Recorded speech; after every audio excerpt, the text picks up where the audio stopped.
Good morning students, कैसे हो सभी। आई होप कि सभी अपने घर पर अच्छे होंगे। तो चलिए अब हम अपने हिंदी लिटरेचर का नेक्स्ट चैप्टर करते हैं, जो कि एक है कविता।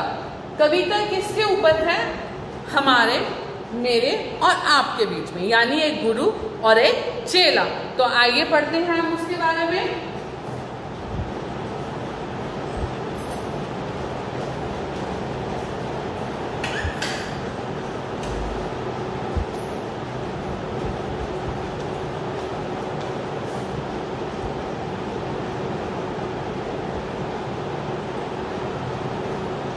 गुरु एक थे और था एक चेला, चले घूमने पास में ना था ढेला। ढेला यानी कि पैसा।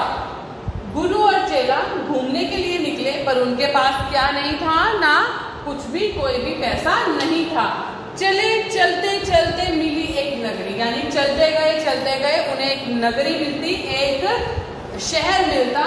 चमाचम थी सड़कें, चमाचम थी डगरी, यानी कि उस शहर की जो सड़कें थी बहुत ही साफ सुथरी और नगर भी बहुत साफ सुथरा था। मिली ग्वालिन भरे शीश गगरी, यानी कि उन्हें ग्वालिन मिलती है जिसने अपने सिर के ऊपर पानी का मटका, गगरी रखी हुई है। गुरु ने कहा तेज ग्वालिन ना भगरी, यानी कि जब वो गुरुजी को देखकर जल्दी जल्दी से वहां से चलने लगी, तो गुरुजी ने उसको बोला तू हमें देख के मत भाग, बता कौन नगरी, बता कौन राजा, यानी कि तुम्हारे यहाँ का कौन सी नगरी है, कौन सी जगह है ये, और तुम्हारे राजा का क्या नाम है। कि जिसके सुयश का यहाँ बजता बाजा, जिसके सुयश यानी कि जिसके यहाँ पर गुणगान गाए जाते हैं, वो कौन राजा है, मुझे उसके बारे में बताओ। कहां बढ़ के ग्वालिन ने महाराज पंडित, ग्वालिन ने थोड़ा आगे की तरफ बढ़ते हुए महाराज पंडित को बोला पधारे भले हो यहाँ आज पंडित, यानी कि ग्वालिन बोलती है पंडित जी भले आज आप यहाँ पर पधारे हो, यह अंधेर नगरी है, यानी कि ये अंधेरी नगरी है, देखने में ही सुंदर लग रही है, पर यहाँ नगरी में रहना सबसे, यह अंधेरी नगरी है अद्भुत राजा, यानी कि यहाँ का जो राजा है वो बहुत ही गंदा है। अंधेरी नगरी के नाम से ये नगरी जानी जाती है, क्योंकि यहाँ का जो राजा है प्रजा के बारे में नहीं सोचता, प्रजा का बुरा करता है और अपना ही हित सोचता है। टके से भाजी टके से खा जाए, यानी कि यहाँ पर हर चीज टके से की जाती है, मतलब का ही काम, मतलब की ही बात, ना ही वो किसी के हित के बारे में सोचता है, सिर्फ वो अपने ही हित के बारे में सोचता है। गुरु ने कहा जान देना नहीं है, मुसीबत मुझे मोल लेना नहीं है, ना जाने की अंधेर हो कौन क्षण में, यहाँ ठीक रहना समझता ना मन में, यानी कि गुरु कहते हैं मुझे यहाँ पर रहना अच्छा नहीं लग रहा, मुझे यहाँ पर कुछ ये नगरी ठीक नहीं लग रही है, तो मुसीबत मुझे यहाँ पर रह के मोल नहीं लेनी है, मुझे इस अंधेरी नगरी में कुछ ना कुछ शक लग रहा है, कुछ ना कुछ गलत काम लग रहा है, मेरा मन यहाँ पर रहना ठीक नहीं समझता। गुरु ने कहा किंतु चेला न माना, गुरु को विवश हो पड़ा लौट जाना, यानी कि गुरु का मन नहीं माना तो गुरु वहां पर नहीं रुके, पर चेला क्या था, जिद पर अड़ा हुआ था, मैं तो यहीं पर ही रहूंगा। गुरु को विवश होना पड़ा और वो लौट गए। गुरु जी रह गए किंतु चेला वहीं रह गया। यही सोचता होगा मोटा अकेला, यानी कि वो अकेला वहीं पर रहकर सोचता रहा। चला हाट को देखने आज चेला, यानी कि उस नगरी को देखने के लिए चेला आज बाहर गया, तो देखा वहां पर अजब रेल पेला, यानी कि वहां पर कुछ अलग ही तरह का काम हो रहा था। टके सिर हल्दी टके सिर जीरा, टके सिर ककड़ी टके सिर खीरा, यानी कि हर चीज का दाम इतना टके सर था, यानी कि पक्का था, और इतनी महंगी सब्जियां थी जो कि उनके हित में ही अच्छी थी, हमारे में नहीं, हमें वो सब्जी और जो भी वो ले रहा था महंगी पड़ रही थी। टके सिर मिलती थी रबड़ी मलाई, बहुत रोज उसने मलाई आगे का फिर हाल ताजा, थी अंधेर नगरी था अनबूझ राजा। बरसता था पानी चमकती थी बिजली, थी बरसात आई दमकती थी बिजली, गरजते थे बादल धमकती थी बिजली, थी बरसात गहरी धमकती थी बिजली। गिरी राज्य की एक दीवार भारी, राज्य की एक दीवार गिर गई साइड से, जहां राजा पहुंचे तुरंत ले सवारी। राजा वहां पर जल्दी से पहुंच के झपट संतरी को दपट कर बुलाया, यानी अपने मंत्री को उन्होंने जल्दी से बुलाया। गिरी क्यों यह दीवार, किसने गिराया? कहा संतरी ने महाराज साहब, ना इसमें खता मेरी ना मेरा कर्तव्य, यह दीवार कमजोर पहले बनी थी, इसी से गिरी, यह ना मोटी घनी थी। हल्की दीवार थी, इस वजह से वो गिर गई। खता कारीगर की महाराज साहब, ना इसमें खता मेरी ना यह मेरा कर्तव्य, बुलाया गया कारीगर झट वहां पर, बिठाया गया कारीगर झट वहां पर। कहा राजा ने कारीगर को सजा दो, खता इसकी है आज इसको कजा दो। कहा कारीगर ने जरा की ना देरी, महाराज इससे खता कुछ ना मेरी, यानी कि कारीगर भी बोलता है मेरी कुछ भी खता नहीं है, गलती नहीं है, ये तो जिसने मुझे सामान दिया है उसकी गलती है, यह भिष्टी की है गलती, यह उसकी शरारत, किया गारा गीला उसी की यह गफलत। कहा राजा ने जल्द भिष्टी को बुलाओ, यानी कि जिसने इसको सामान को मिलाया है उसको बुलाओ, पकड़ उसे जल्द फांसी चढ़ाओ।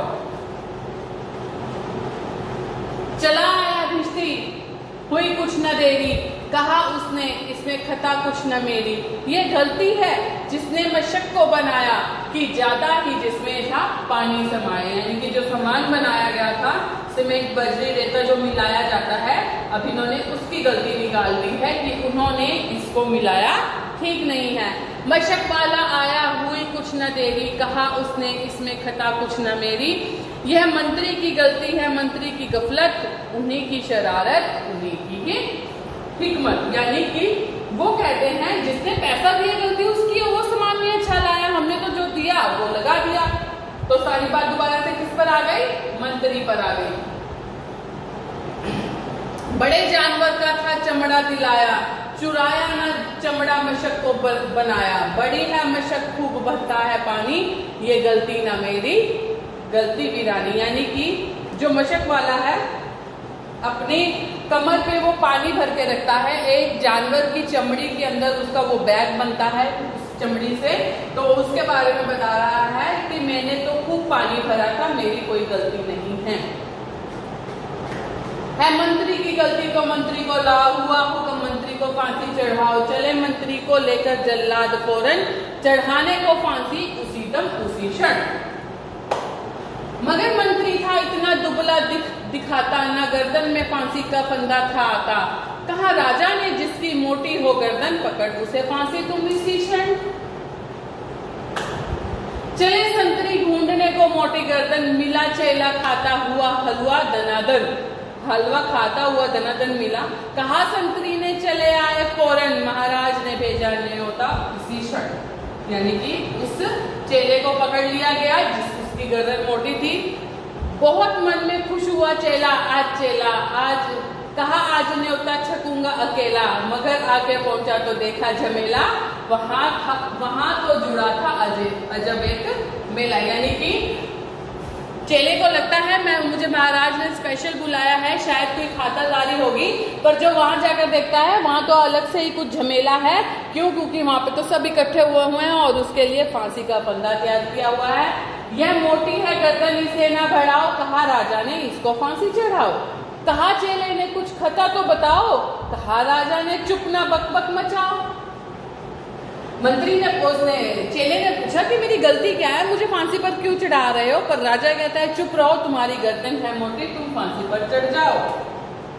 मगर था न बुद्धू न चालक चेला, यानी कि वो जो चेला था ना ही बुद्धू था, चला था, मचाया बड़ी ही वहीं पर झमेला, कहा गुरुजी के दर्शन कराओ। यानी कि उसने अपनी मरने से पहले आखिरी ख्वाहिश रखी कि मैं अपने गुरुजी के दर्शन करना चाहता हूँ, मुझे चाहे बाद में आप फांसी पर चढ़ा देना।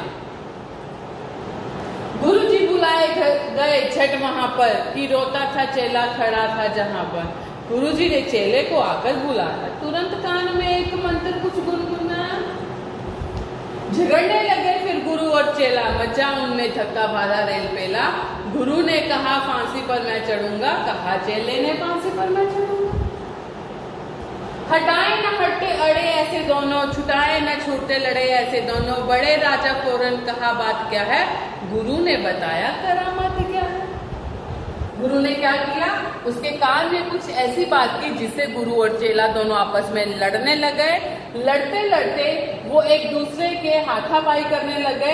पर जब राजा ने उससे पूछा कि आप दोनों क्यों लड़ रहे हो, तो गुरु ने एक करामात क्या दिखाई, चढ़ूंगा जो फांसी मुहूर्त है, यानी कि ये मुहूर्त ऐसा है जो फांसी चढ़ेगा ना, ऐसा मुहूर्त नहीं बढ़िया जैसा, यानी कि जैसा मुहूर्त है ऐसा मुहूर्त कभी भी नहीं आया। वह राजा नहीं चक्रवर्ती बनेगा, यानी कि वो एक सिंपल राजा नहीं, साधारण राजा नहीं, चक्रवर्ती राजा बनेगा।